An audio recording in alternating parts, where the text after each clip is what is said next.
welcome to Couple of Instigators. I got a full house. I've got Jen, Teresa, Mel, and my special guest, Kevin Markmam. Thank you. I feel special. Thank you. Kevin is one of my comedy besties. I call him my honorary lesbian. He is just the absolute nicest guy, and I knew he could handle all of us. Okay, being the first penis to be on this podcast. Yes, I'm very honored to be the first penis. Thank you very much. We did have Joey, but Joey's gay, so maybe. Yeah, that's right. We did have Joey. Oh, we had Donnie on too. So we've had two. No, we didn't have guys. Donnie ghosted us. We tried to have Donnie on. We had a whole episode with Donnie. We had Donnie. We didn't have Joey. Never mind. We had a whole episode with Donnie Meacham, and he is gay. So, Kevin, you're the first straight dude. All right, I'll take that. No. I like how you said penis. You can't say dick, Cindy. Is that like a lesbian way to say? I don't know. You know, okay. When I hear the word dick, I still get triggered about not receiving any dick pic, like dick. I don't know. It's still triggering. It's triggering. I can forward you some. You know, I know we've talked about that, but it's not genuine, Jen. Well, I'll forward you some too, but only with consent. So Kevin, Kevin, I don't want to see your penis. They wouldn't be mine. Okay, now we got to talk about this. This was I believe Kevin's probably getting dick pics. Seriously, he probably gets way more than I would ever think of getting. I don't know if it's a contest, but yeah. All right. Oh, wait. No. We got to go back to this. How often do you get them?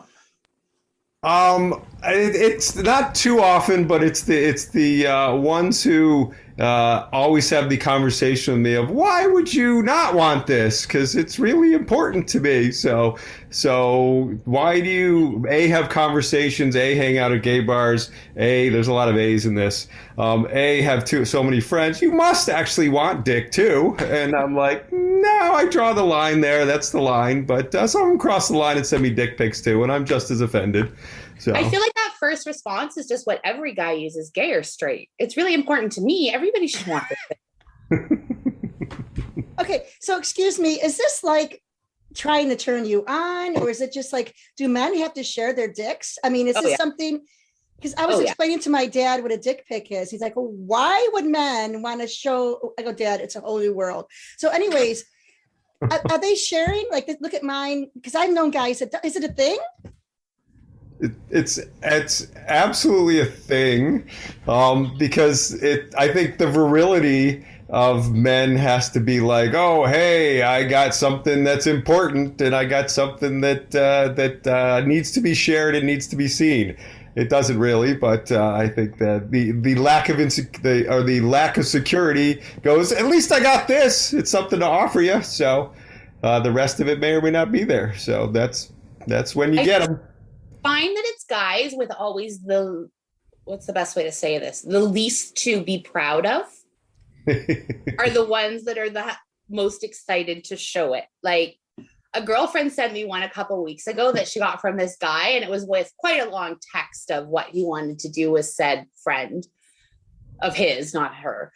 And I was like, why is this picture included? Like, this is not selling the package. Like, this is like a terrible infomercial here. Like, he was doing well, and then the picture came, and then you're like, dude, that ain't gonna work. Yeah, no, not impressed anymore, buddy. Like, well, sorry.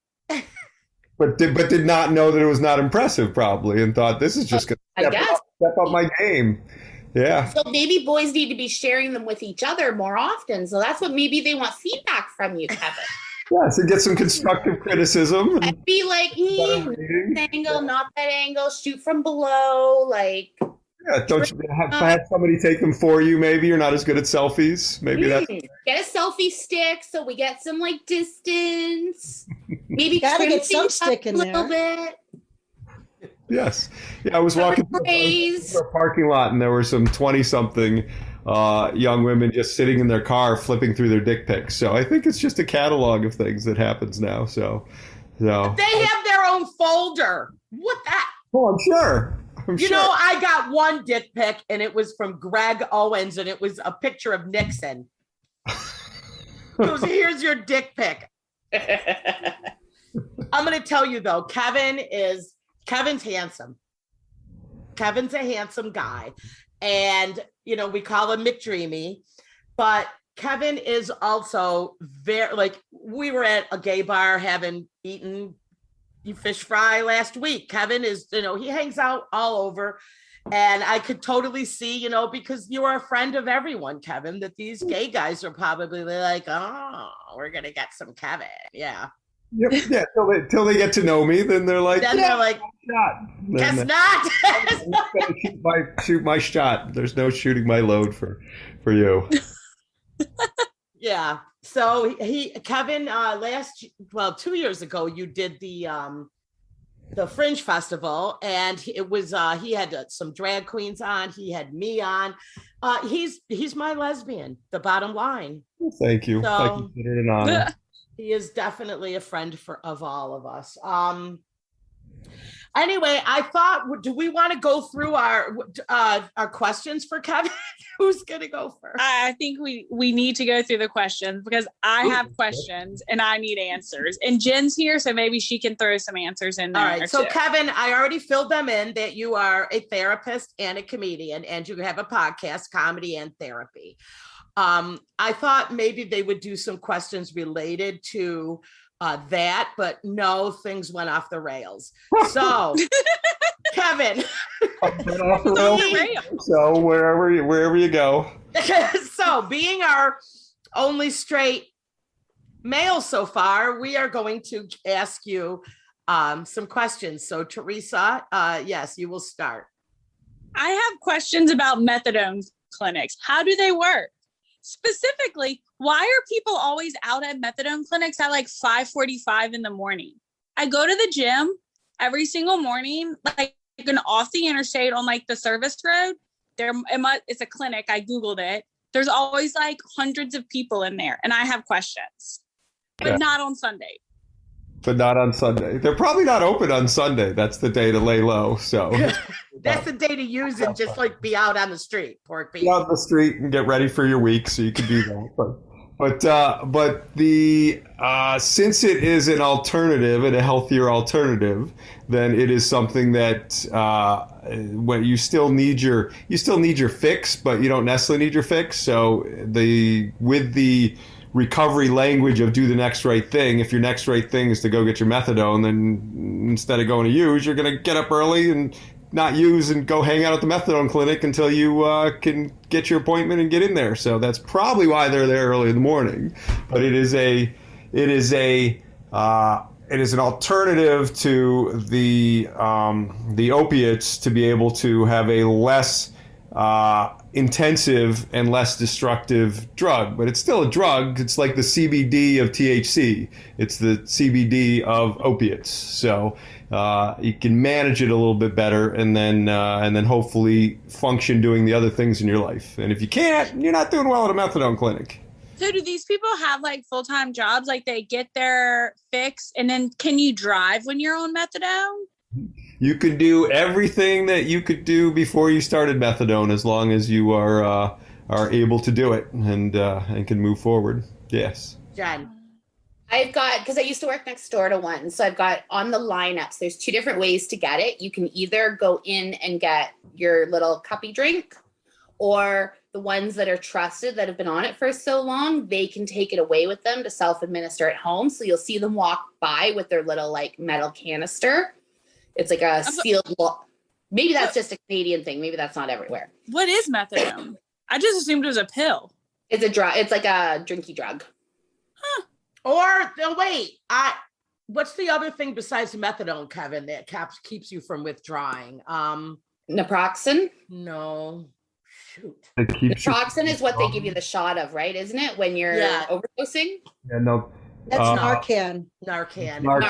Naltrexone is something you get to be able to have the cravings not be as bad and the benefits not as well for you. And that works for some people, but most people who do it Suboxone. behaviors. Yes. Suboxone is a prescription drug you can take, similar, but methadone, apparently that's some strong shit because they're administering that. Suboxone, you can just go pick it up at the pharmacy and get your prescription.